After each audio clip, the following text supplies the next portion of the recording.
Hello, everyone, and welcome back to another player breakdown video with myself and Sloth on the Babbling Irons YouTube channel. Another signing in midfield, Sloth, this time Fernandez from Southampton. This one's been a long time coming. We've seen two bids rejected. I think we had the first bid rejected, then we offered £2 million more, which also got rejected. And we've now finally got it over the line. And Mateus Fernandes, is a West Ham player to come into that midfield. Again, another young midfielder, only 21 years old, but with lots of Premier League experience from his season with Southampton last season. Despite the relegation, he was their standout player, and a lot of Southampton fans are gutted that they've lost him because of the quality that he has. And yeah, they speak really, really highly of him. So we're going to do what we always do, break down the signing, give our thoughts, look at the positives of Fernandez, areas that he will need to improve on, because again, he's still quite young, and where he's going to fit into this West Ham midfield and how he's going to potentially elevate that midfield that's been crying out for a ball-carrying, dynamic midfielder that Fernandez could potentially be. So if you enjoyed the video, make sure to leave a like, subscribe to the channel. And yeah, before we even get into the data breakdown, Sloth, talk to me about this. Are you happy with this signing? Is it one that excites you? Yes. Yeah, I think this is a really fantastic player. He will add so much to the midfield that we lack. And I'm going to be honest, my big sort of drawback on the deal is the price tag. Just because of how much we need to do, in the central midfield across the spine of the team. And I do worry that maybe a certain member of the board won't be as eager to spend. And I'm not saying, spend silly amounts of money, but just go out and recruit and add quality into the necessary areas we need it. But this individual player, I think he's great. And, he comes from what is, in my opinion, one of the very, very best academies in Europe, that Sporting setup. And he was snapped up very early by Southampton. I think they did. That they are doing great recruitment that people kind of like to turn their nose at just because they got relegated. And I know people might go, how can you say just because they got relegated? But it's more than that. We know it's incredibly hard to stay in the Premier League. And this is a case of, say, for example, Sunderland go down at the end of the season. They go down at the end of the season. They spent a lot of money. They have to move all of that, and it's a big risk. Southampton don't have that risk. Yeah. So it's a really smart deal from them. I think it's a really smart buy from us because this is a really talented player, but it's also a player who I think can go to another level and potentially in the next couple of years maybe be pushing for a top side.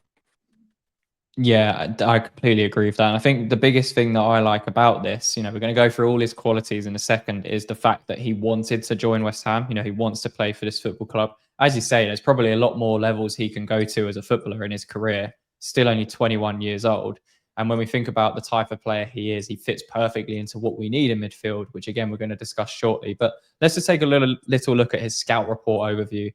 So managed 2 goals and 3 assists last season for Southampton, 36 matches played, and gathered over 3,000 minutes in that period. So played pretty consistently across the season for Southampton. He's now 21 years old. He's just turned 21 in July. And yeah, his position, more of an advanced attacking midfielder, a number 8, more box-to-box, ball carrier, that kind of midfielder. And you can see there some of the highlighted statistics from his season and how he compared to other midfielders in the top 5 European leagues last season. And you could just see some of the standout stats there and the percentiles that he falls into.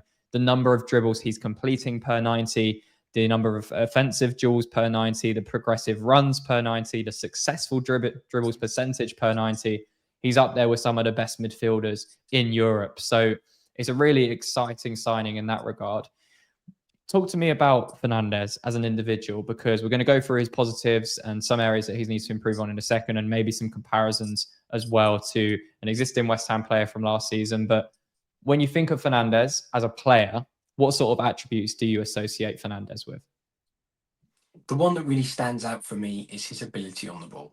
You know, his technical ability and dribbling ability. Those are for me the big standouts. And I think that when you kind of look at him, people, it's a bit of that Lanzini thing where people kind of might look at him and go, you know, he should be easy to you know, win the ball off. And he just has that little bit of ability to ride a challenge, but also stick a leg in, or you know, stick his shoulder in and leave you behind. And I think that's the sort of thing that we've really lacked. Someone who is not only just going to be able to carry the ball, but also get a little bit stuck in and find those passes while doing so. And Fernandez is a player that, you know, I kind of was hoping we'd have signed from Sporting, but it's someone who has come into the Premier League, and regardless of Southampton's woeful season, he has been the player who looks like he can step up, and he was more than ready for the Premier League. The sheer fact of the matter is, if he was in any other side outside the bottom three, he makes them better, I think. And, you know, maybe not so much the top four, but if he's in any other team outside that, he probably gets them an extra few points. He probably gets them at least 4 points more, I'd say, just by his ability to keep the ball, find a pass, and make something happen, create space for himself or other people. Yeah, definitely. Let's just take a look at some of the positives of Fernandez and some of the key attributes that make him a really interesting and exciting signing for West Ham. So, as you mentioned, very athletic and mobile for the way he looks as a player. I think it's deceiving as well, which is fantastic. And again, he's got over 3,000 minutes from Premier League action last season. So he's going to already be accustomed to the pace of the league, which is often a criticism or a concern of signing players outside of that nature, outside of the Prem. He's a very aggressive ball winner as well. So he's someone that's going to be on the front foot, looking to win the ball back, looking to drive with the ball, which takes me on to point three, which is a very direct, powerful ball carrier, which is something we are missing. That profile just does not exist in our midfield at the moment. Lots of energy. He's going to, bring a lot of energy to that midfield, a real box-to-box engine in how he can play. When we're talking about someone that's going to endure this through large periods of a 90-minute game in the Premier League, he's going to be able to do that. And he also offers a transitional threat. It's something that we spoke about with West Ham, and we tried to move away from it at times. Even under David Moyes, we tried to move away from it. Didn't really work. Under Lopetegui, didn't work. Even under Graham Potter, it hasn't really worked. The biggest success we've had has been with our transitional threat. And I know we're trying to move away from that, but sometimes you just have to play to your strengths. And there's going to be moments, because of the situation we're in and the teams we're going to be playing, there's going to be a lot of transitional opportunities that present themselves. And at the moment, we really do struggle to connect that midfield and attack. And we're very dependent on the likes of Wan-Bissaka and Juve to provide that attacking outlet for us in those transitions. And then you're hoping someone like Jared Bowen might get on the ball and make something happen. Well, now we've got that connection in midfield. We've got that ball-to-ball, box-to-box carrier that can make those things happen in transition. And also, as you mentioned, his technical ability. If he's in tight spaces and we want to break a team down, he's someone that's going to link up really well with Lucas Paquetá. Should Lucas Paquetá stay? As of the time of the recording, he is. But it's a really interesting signing. So do you think the fact that he has played that many minutes for Southampton last season, albeit in quite a poor Southampton team, but getting that experience in the Premier League under his belt, which again, a lot of fans often not criticize, but question before a signing's made, just maybe adds that extra 5 to 10 million to his value that we've gone out and paid this season. And it almost negates that risk that maybe fans or managers have in a player before they come into the Premier League. I think negate is maybe too big of a word for this. I do think that you're always going to have a risk signing players, and I know that people like to kind of turn their nose up at the fact that I suggest a player every day who I think would improve West Ham United. It's what I like doing, and I like going, this is the sort of thing that I think would improve us. Or it's part of why I love watching football, because you can look at what one person can be terrible on the ball, but if they do something really, really well, then you can potentially milk that from a team. And Leicester won a title from it with their pace in transition. by knocking it long to Mahrez and Vardy, you know, they were able to absolutely destroy teams. And I think that when we look at this sort of negated risk, I think that it's more about embracing the ability of the individual player and recognizing it. You know, I mentioned Mahrez, signed from League Two in France, and immediately came in and was incredible for them. So I think that while the fact he has a season in the Premier League is obviously comforting, I think that you have to look at the raw ability there and the fact that if you sit down and watch him, you can just see that he makes a difference. He makes things tick, and he makes the game look easy, but in a way that you can tell he's working his nuts off. If that's not too much of a not too crass of me to say, but I think he's exactly the kind of player that West Ham fans will like, and hopefully the kind of player that will get the best out of Lucas Paquetá, like you mentioned, and Jared Bowen. You know, the ability to find him with passes, be that transitional threat, and find Bowen with that. It's the kind of thing that I'm hoping will perhaps make Graham Potter question some of his tactics. And if we want to resort back to being a transitional threat, to be honest, I don't really care. Like I mentioned Leicester, perfect example of how you can excel with that. But if we're just going to be a team that plays possession for possession's sake and sets up five at the back every single time, well, at least with Fernandez, you have someone who's going to get stuck in and make sure that if you do lose the ball when you're faffing about, passing it around in the edge of your own area, there's a good chance you're going to win it back. Yeah, exactly. Let's take a look at a more direct comparison with a West Ham player from last season. So this one in particular, looking at Fernandez and Lucas Paquetá, and they're quite similar in the statistics, to be honest, in how they play. I think, again, the biggest difference is his progressive runs per 90, the dribbles per 90. It's not really Paqueta's game. We can see with Paquetá on the right-hand side, you know, we know his defensive duels per 90, and Paquetá is actually quite industrious on the defensive side, albeit does a lot of stupidity at the same time. But, you know, the number of offensive duels per 90, again, because of the dependence on Lucas Paquetá in West Ham's system, it automatically makes him quite high. He's someone that attempts a lot of progressive passes per 90, so you'd expect Paquetá to be high up there as well, and the number of through passes he's trying, etc. And then you look at Mateus Fernandes on the left-hand side, maybe he's not someone that's always going to try those passes. So with Paquetá, I think that's maybe one of the drawbacks of him, but also one of the positives is it's risk versus reward. I think Fernandez is a more composed, not more intelligent, but someone that is less willing to take a risk every single time. You know, he's got the technical ability to drive with the ball more so than Lucas Paquetá, which can transform him. You know, it's a different style of play.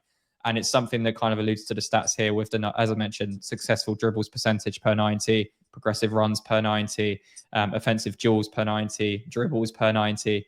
He's in the very high percentiles for that across Europe, Fernandez. So similarities with some aspects of their game, but I think that's what's going to provide quite a nice balance with the two of them in that midfield. If we are going to play both of them in that midfield as well, is you've got someone in Paquetá who, again, very good technically, will try these extravagant passes to unlock defenses, but he's now going to have support. He's going to have someone like Fernandez running in behind, because at the moment we're very one-dimensional. We're dependent on either Jared Bowen making that run in behind, because Fulkrug and Wilson aren't going to do that as your focal point.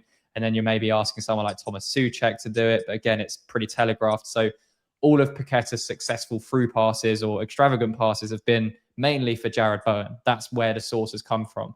Now you've got Fernandez, who might be making those runs into the box late. And, you know, if Fernandez has the ball, Lucas Paquetá might have the freedom to drift into those positions and they can link up further up the pitch. So I think it's not only going to benefit the way we play in terms of we need a ball player. We need someone that's going to carry the ball. We need someone that has that engine. It's also going to allow Paquetá. I think it's just going to take a little bit of pressure off Paquetá in terms of the way we play. But yeah, what do you think about some of maybe the areas that Fernandez will need to improve on or work on as a midfielder, especially at West Ham? You know, it's again, we haven't had the best start, but it is a step up from Southampton in his career. So there's obviously going to be a bit of expectation because we're looking in that midfield area so heavily. It's been so heavily scrutinised for a long time. So he's going to be looked to come in, someone to come in and make an impact. And we mentioned it with Agassi. He's still they're both 21 years old. They're young players. It's a lot of expectation on their shoulders. I think with